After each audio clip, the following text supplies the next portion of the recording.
بسم الله الرحمن الرحيم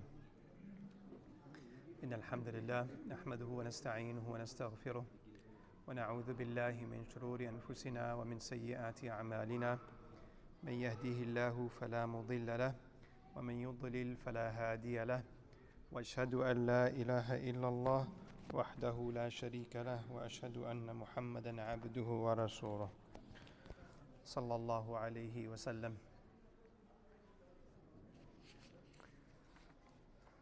Last week we covered the recitation and we recovered the ruku' and we covered the rising from the ruku'. Let's start with a question as a revision to see what you remember from last week. If a person did ruku' and he went straight to sujood without standing, what does he do?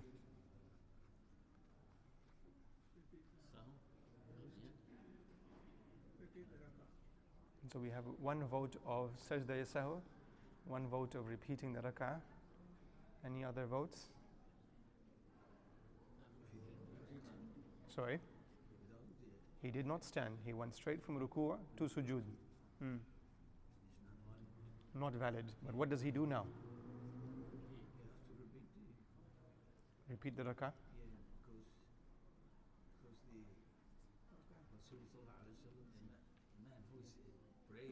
Yeah. Made him repeat it. Okay. All right. Is the standing a fard or a wajib or a sunnah?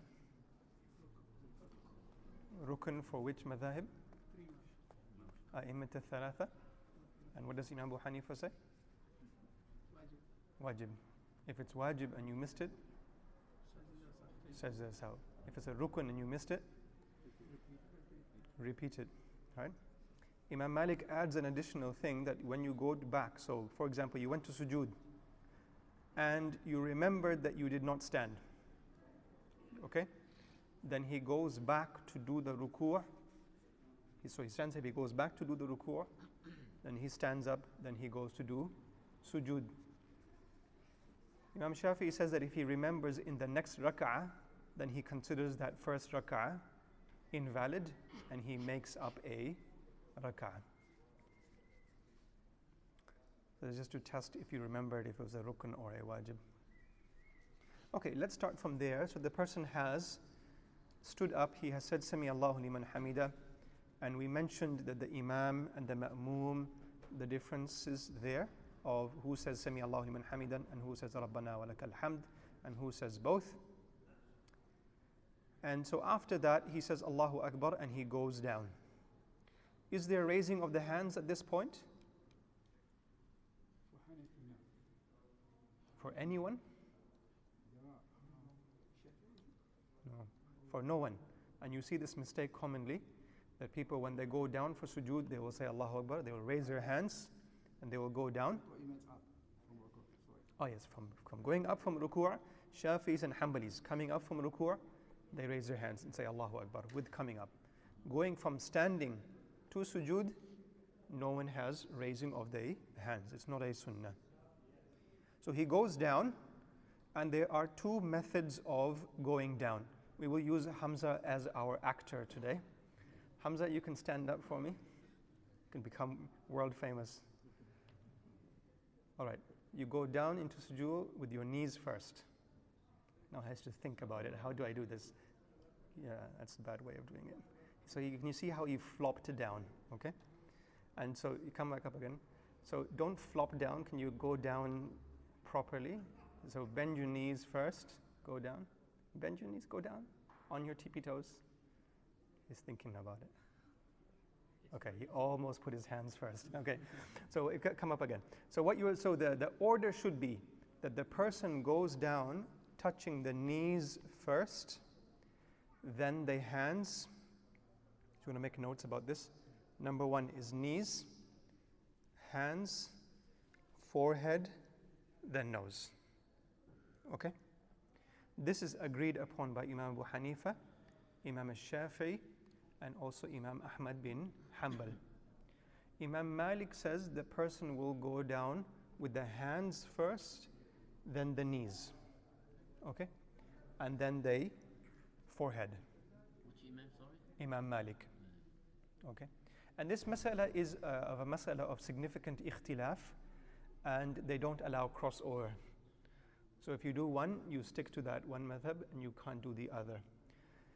And the particular reason is that the Prophet ﷺ said that you should go down like a camel goes down.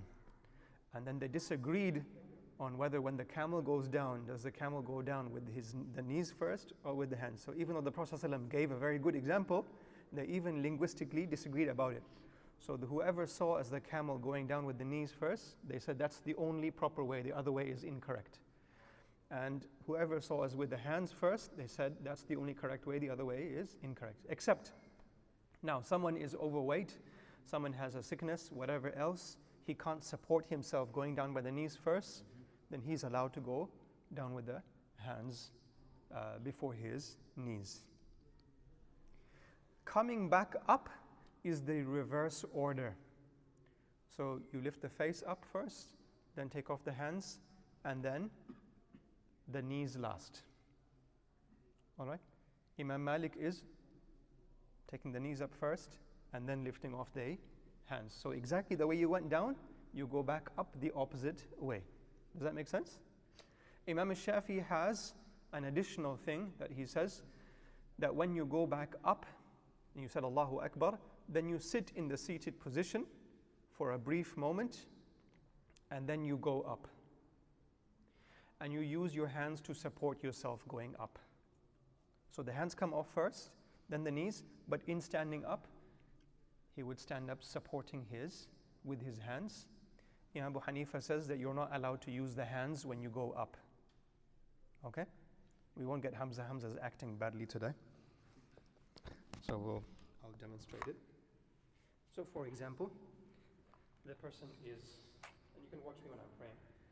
So I've done sujood and I'm coming up, so I lift my hands first, and without supporting myself with my hands on the ground, I'm coming up.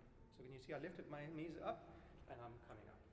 And Imam Shafi'i will say that the person did sujood, he did Allahu Akbar, and so he will go in a complete sitting position, then he will go up, and he will use his hands to support himself standing. And this method is the method of a person who is old and needs support standing up. So even the other madhahib allow the people who are frailer to stand up in that method. We'll try and do questions at the end if that's okay. Yeah.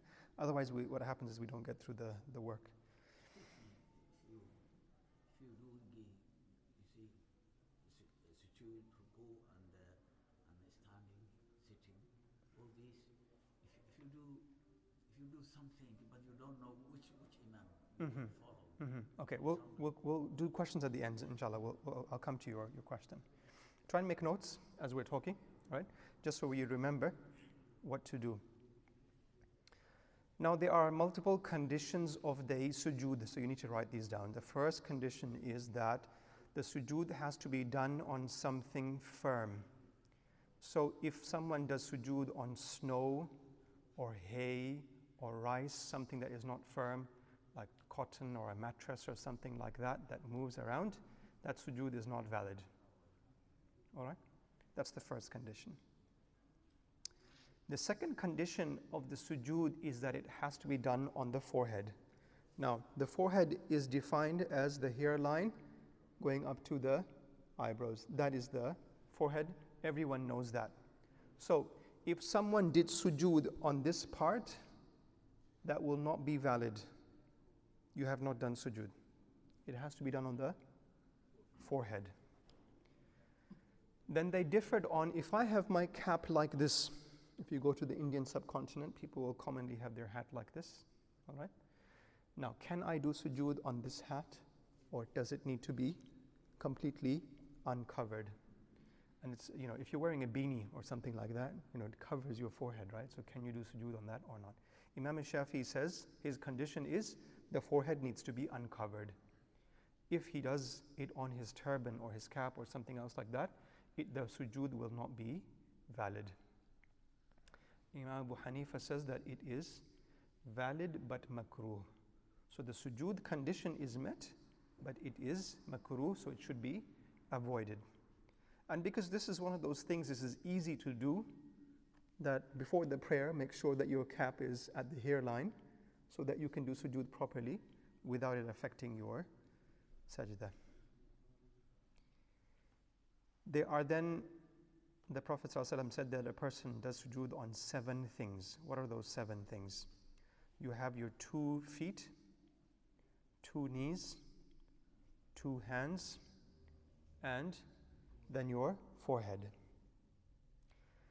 Then they had ikhtilaf amongst them on how many of these 7 things need to be on the ground for the sujood to be valid. So Imam al-Shafi'i says that all these 7 things need to be present. So if, for example, the person is doing sujood and the feet are in the air, the sujood is not valid. It was not done at all. Imam Ahmad bin Hanbal agrees with Imam al-Shafi'i, but he adds the nose as a fariḍah. Okay? Imam Malik says that the nose is mustahab. However, there's another opinion in the Maliki madhab that it is fard. So even those who follow that it is mustahab, if they leave the nose, they have to repeat the prayer. So practically speaking, for them it is also a fard. So Imam Ahmad bin Hanbal, Imam Malik, practically speaking, the nose is a fard component for the sujood to be valid. Imam Abu Hanifa says the nose is wajib. And that's the mu'tamad of the madhab. There's a bit of discussion around that, but the mu'tamad of the madhab is that the nose is wajib. In addition, the Hanafis say it is not the tip of the nose, but it is the hard part of the nose. So next time you do sujood, try and remember, how do I do sujood? And what you'll figure out is actually you're doing it on the tip of your nose. Okay? So anatomically speaking, there's the bony part of the nose, which is the top part here. That's very hard to do sujood on because your forehead gets in the way. You can't actually reach that part. But then there's a cartilaginous part that moves around a little bit. That's the part that you want to do the sujood on. All right? Imam Abu Hanifa, in addition, says that at least 1 toe of 1 foot, at least 1 knee, and at least a part of 1 hand. All right? And the forehead. This is the absolute minimum that will meet the fard component of the sujood. Otherwise, both feet, both knees, both hands, the forehead and the nose are all wajib. So none of those should be lifted. And this is something particularly with kids, when they do sujood, you see their feet are in the air. And we have to keep teaching them. It's something you should focus on with the kids, to make sure that the toes are on the ground. These are the condition of the sujood. There are 2 more conditions that are common to the others, which is tuma'nina and i'tidal. Tuma'nina is that a person's joints rest in that position, so that you are not pecking, right? So you went in sujood, you touched it, and you came up. No. You went into sujood, you are still in that position for a moment. How much is a moment? Enough time to say, Subhana Rabbiyal A'la. That's a moment. In addition, there are some discussion around if, for example, you are praying in a sloped place, or you're praying on stairs, or there are so many people that you are unable to do sujood on the ground. You know what? So, for example, when we pray Jum'ah at Liverpool, there's a lack of space. So right at the front, there is the mimbar. Okay? So a person comes and stands behind it and he prays and he does sujood on the first step of the mimbar. Will that be valid or not valid? What do you think? Should be valid because it's the condition. There is no place. The condition of the place. There's zahma, right? There's crowding. Because of the crowding, he is unable to do the sujood on the ground, so it becomes valid. They try and say that the length that the person should not do any higher than is half an arm. So your head should not be higher than your knees by this much distance. Okay? And this is obviously a person who has health and is able to do the sujood properly. But let's take the example of a woman who is pregnant and she cannot actually get to the ground. Then her requirement, she does not have to put the forehead to the ground. Imam Shafi'i says the head should not be higher than the bottom. So you do sujood, your back is usually like this to touch the ground. He says the head should not be higher than the bottom. Should be lower than that.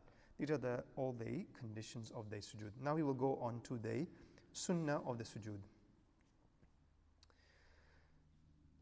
The sunnah of the sujood, Imam Abu Hanifa says that a person, for example, if he's praying outside and it's hot, the ground is hot, can he put his clothes that he is wearing, so he's wearing his long clothes, can he put it there and do sujood on that?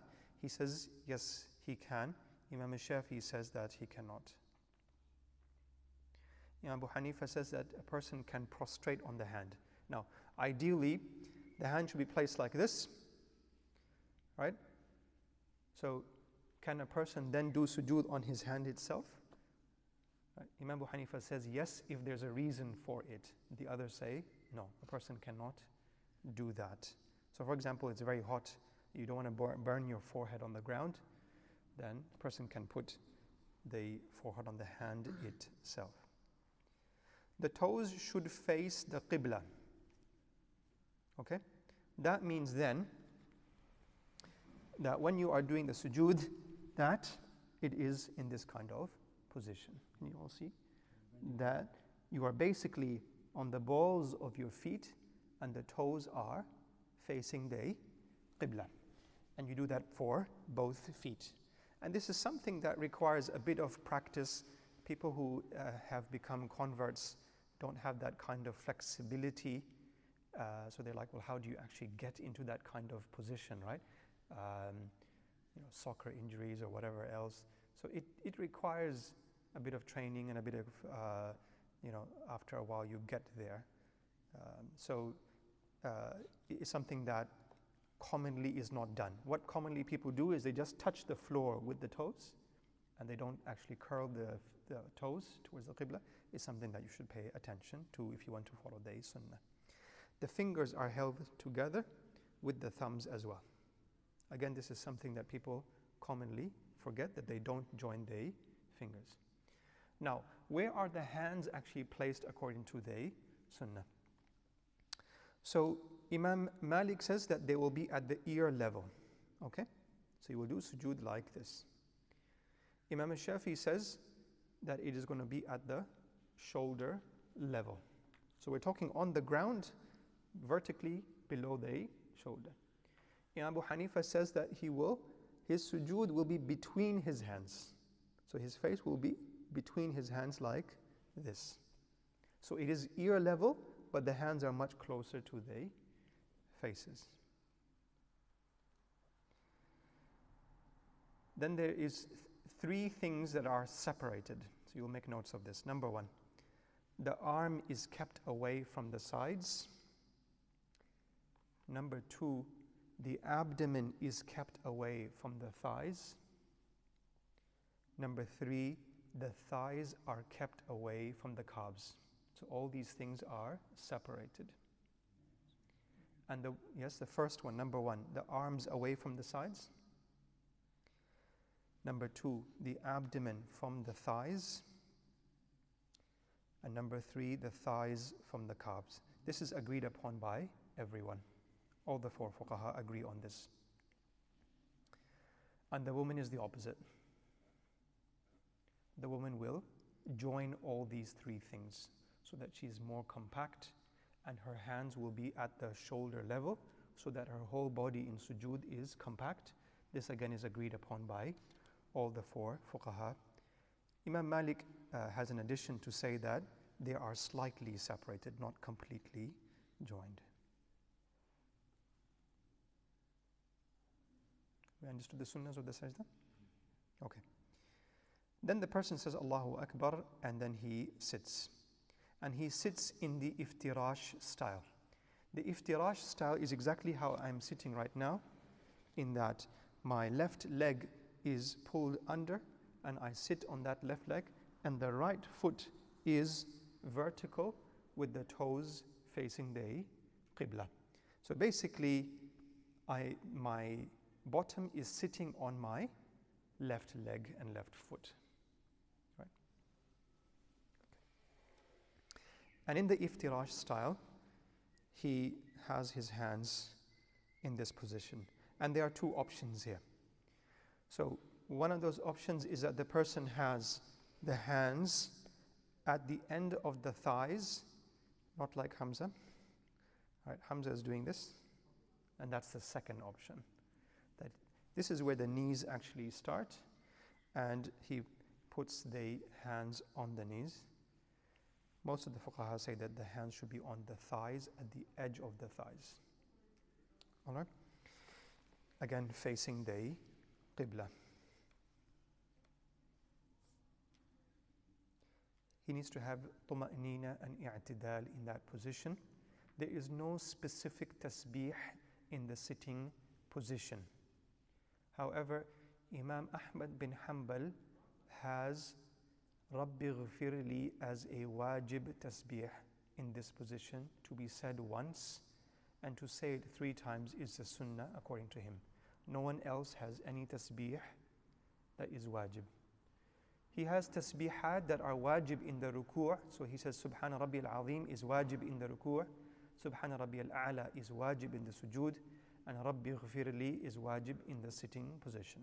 He's the only one that has wajibat of the tasbih. Everyone else says there's no specific tasbih that is to be read that is sunnah. Any tasbih that you come with in this position, you can do so. So usually you see me when I'm leading the prayer, that I sit and I do a tasbih for a while, and then I go into the second sujood. Okay, let's see how many of you remember. There's no specific tasbihat, but the tasbihat in the prayer are recommended to be odd. But there isn't anything specific for this position. Is the sitting fard or wajib or sunnah or recommended? Sitting between the sujood, yeah.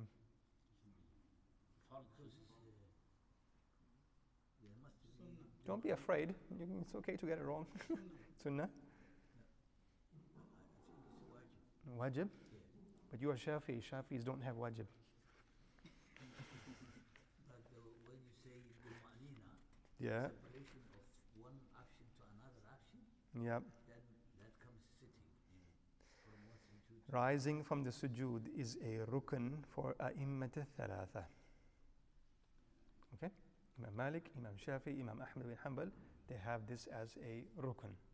Okay? And Imam Abu Hanifa says that it is wajib. Everyone has 2 sujood as a rukn.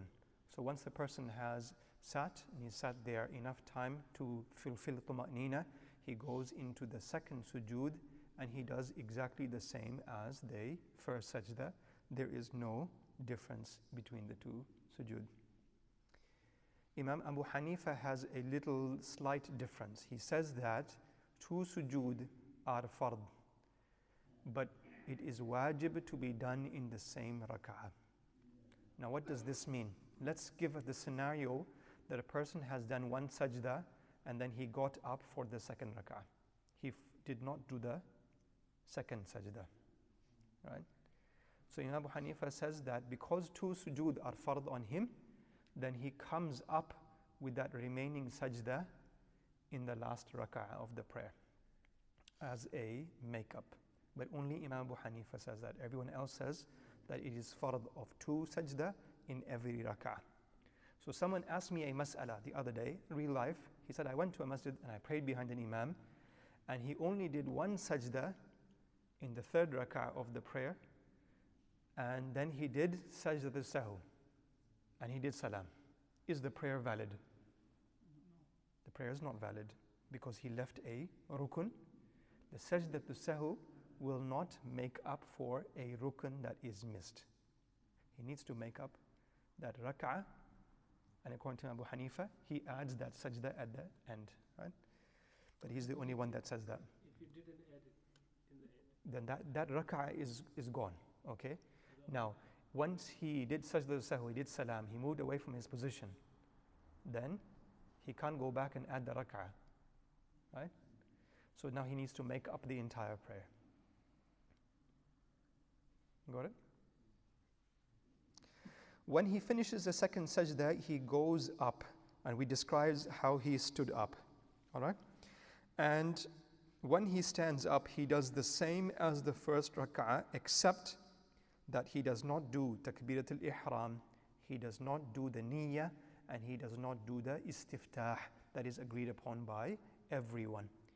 Only Imam al-Shafi'i says that he repeats A'udhu billahi minash shaitanir rajim, and everyone else says that that is not required. He does Bismillah ar-Rahman ar-Rahim, and if you remember correctly, Imam Malik does not have the Basmala. Okay, that's it for today's class. Any questions on what we have discussed? Right, you have to raise your hands, I know, because there are going to be a few questions. We'll go with him because he had a question in the middle. Yeah. So in regards to going down with your knees first, Yes. and then your hands on your forehead. Yes. Sometimes you're a bit tired, or you have a sore back from work or whatever. Yes. So you do it the other way. You go hands down first. Yes. In order to, because you're a bit sore. Yes. So where there is udhr, Is that fine or? yes, that is correct. Yeah. Where there is udhr, right, then that because it's not a wajib or a fard, it's a sunnah, right? So you have a udhr, then you can leave that. Sometimes I do that. You know, I tired from work or whatever. Yep. You might be a bit sore. So The other thing that I forgot to mention is on the way up, it is makruh to put one foot forward. Okay? So you see some people, when they are getting up, they put one foot forward and then they get up. And that is makruh. I think they might have a. Now, if someone has a udhr, that he's overweight or he has a knee problem, back problem, whatever else, to support himself, he can do that. Even using the hands Yeah. going up. Yes, even using the hands going up, yes. We'll go, sorry, he was before you, sorry. Yeah, no, it's okay, I like order. You have to, so one of the things the teacher has to teach is adab in the class. The last, Yes. if you miss the sajda, Yes, three is rukn, yes. Imam Abu Hanifa is wajib. Wajib to have the two sajda in the same rak'ah, but two sajda in each rak'ah is a rukun. So you pray a 4 rak'ah prayer, there are 8 sujood to be done. Okay? The wajib is to do two sajda in each rak'ah. Right? I mean, in the end, if you miss it, Okay. sajda sah. Sajda sahu. It doesn't make it up, yeah? That two sajda of sajda sahu does not make it up. No. And everyone agrees on this point. It does not make it up. Yeah. It doesn't make what up. I didn't get that. You missed a sajda. Yep. So now his question is, if I did sajda sahu, does the sajda of sajda sahu make up the missed rukn that I But didn't? you forgot. But see, what I mean is, for example, you missed a ruku'ah, all right? You miss a sajda, all right? So the question now is, does the sajda sahu, compensate for the missed ruku'ah or the mixed sajda? And the answer is no, because you missed a rukun. A rukun cannot be compensated by sajda sahu. No. Is that on all madhahib? Or everyone agrees with this. So he was before you, yeah. I have a few questions. First, You are allowed one, and then I will come back to you. You have, the 7 points, Yes, which is further on Shafi madhab. yes. How long that 7 points should be?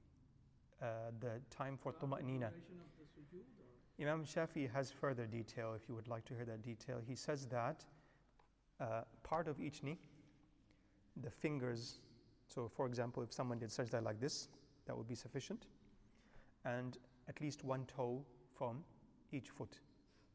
So even if he just has his big toe touching fingers and the knee and the forehead, the fard component is done. The sunnah will be to do the forehead, the nose, the entire hand, right? And you see some people, when they do sujood, they have their hands like this. Don't do that. Have your entire hand on the floor. Try to have all the toes on the floor and the knee, both knees on the floor. so that then the sujood is complete sunnah. Now, Is it how? like that throughout the sujood? That's my question. Okay, so the fard component is done if you have done it for a moment to meet the criteria for tuma'nina, which is saying one tasbih. That length of time, how much is it? 1 second, right? If you had the 7 body parts for 1 second, then the fard component is complete, right? So if for whatever reason the person is moving around, and something has lifted off, he has left the sunnah, but the fard is complete. Is it the entire hand or the I'll come, sorry, no, not the hand. Okay, to put the elbows on the ground is makruh. The Prophet ﷺ said, do not pray like a dog, and that is to put the elbow on the ground. Everyone says that that is not allowed. Okay, if a person is tired, he's praying tahajjud, his sujood is very long, or he's praying behind Sheikh Omar al-Banna, then he can put his elbows on his thighs to rest it, but not on the ground. So if in the Shafi madhab, if Yes. someone didn't put the nose on the Yes, ground, yes. then he has to repeat the rak'ah. That was Maliki. That was Maliki, right? But in the Shafi, Imam that's Shafi sunnah. says the nose is recommended. It's not even a sunnah for him. The forehead is the fard component. The nose is the recommended component. What are the 7 again? 1, Yeah. 2, 3, 3? 4, 5, Yeah. 6, 7. Yeah, mine is regarding sujood. Mm-hmm. Should the feet be close together, touching each other? Yeah, Abu Hanifa says yes, a sunnah is to have the feet joined together, both in the ruku' and in the sujood. Yeah. It's not necessary in the ruku', but he says that it is a sunnah in the sujood. I did not find that in the I've other seen books. People praying, Yeah. I don't do that. Yes. But people I've seen the feet Imam are Ahmad bin separated. Hanbal says that the feet should be separated. I didn't search for it in the Shafi and the Maliki madhab, so I don't know the answer there. Somebody But sent me definitely in the message. definitely in the Hanafi madhab, the feet should be joined. And what about in case of sujood, like we said before, that there is an exception if there is a lack of space and you can do Sure. in steps up.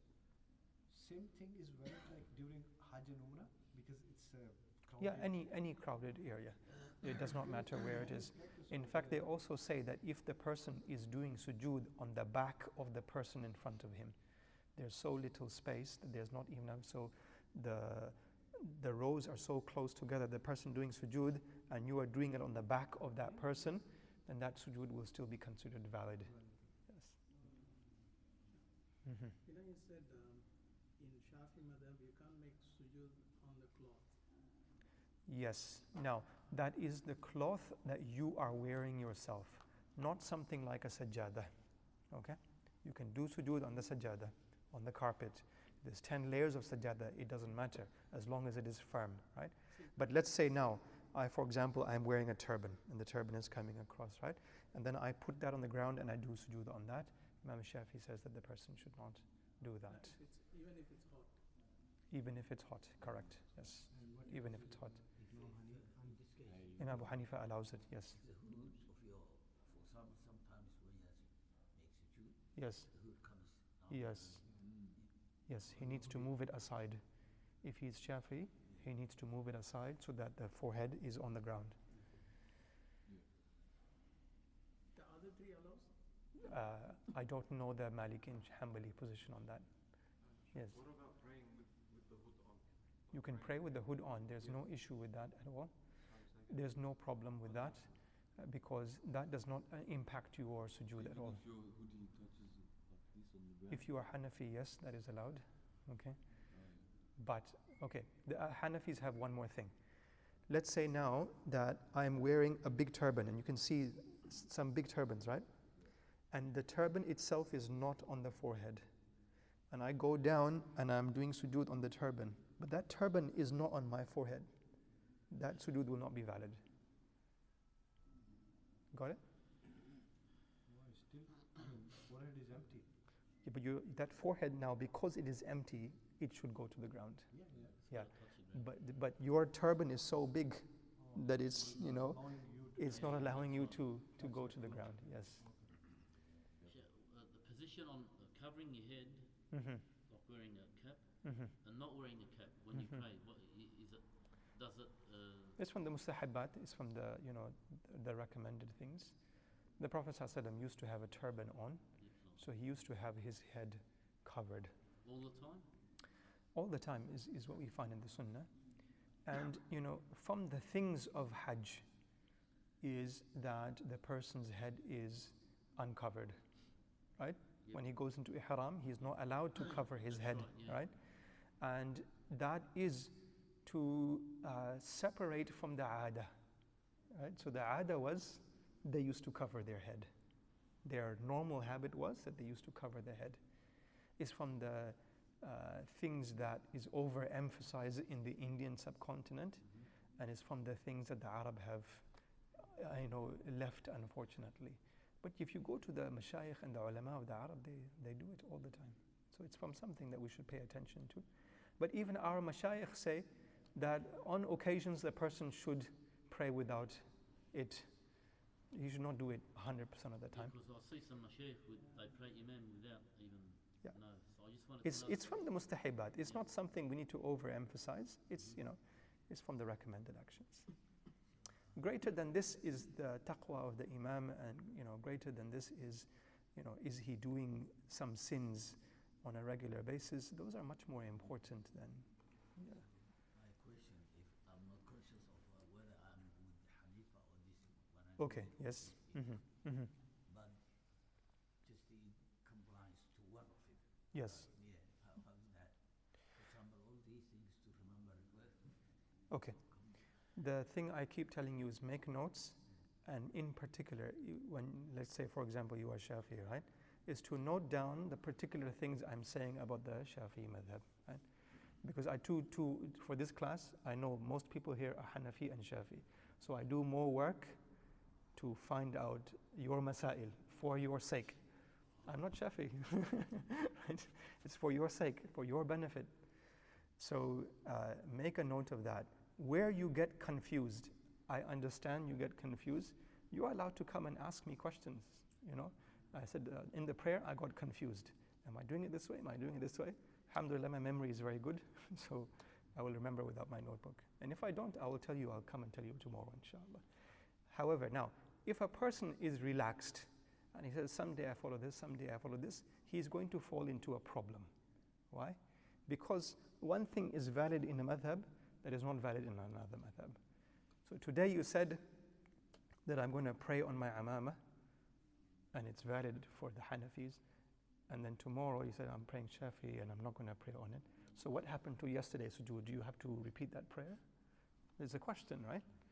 So that's why a person should be consistent with what he's doing.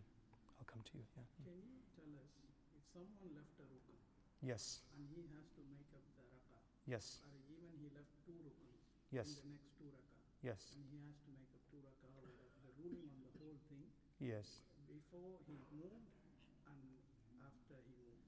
Like he's sitting in the same position and he moved. Once he's in the same position, then he adds the rak'ah to the end of the prayer. After salam? After salam, right? If he's with the imam. And if he has moved away, He is the imam? let me check for you, inshallah. I'll check the Shafi'i position on that.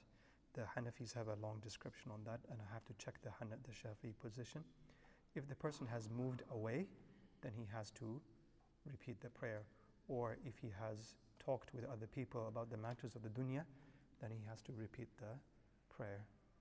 If he hasn't moved, he gives 2 salam and then straight away says Allahu Akbar. This is behind the imam. No, you are the imam. I'm the imam. As I said, I will check the answer for you and get back. I don't want to give the wrong answer. I'll check, inshallah. We said 3 things during sujood, arm should be kept away from the sides, Yes. abdomen should be kept away from the thighs, and the third was, I missed out. The thighs away from the calves. Yeah. And happens to me sometimes if I'm tired, I go to sujood and maybe semi kind of doze, like I doze off. Is it my prayer still valid? So there's 2 things to consider here, okay?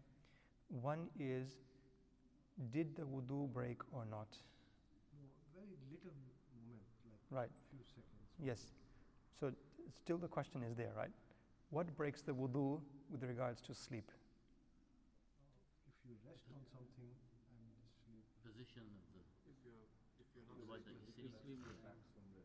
Sorry? If you're touching your back somewhere, resting your back on something breaks. So you always need to say, in the Shafi'i madhab, this what's breaks the wudu. In the Hanafi madhab, this what's breaks the wudu. Right, so Shafi'i, what's Deep sleep. deep sleep?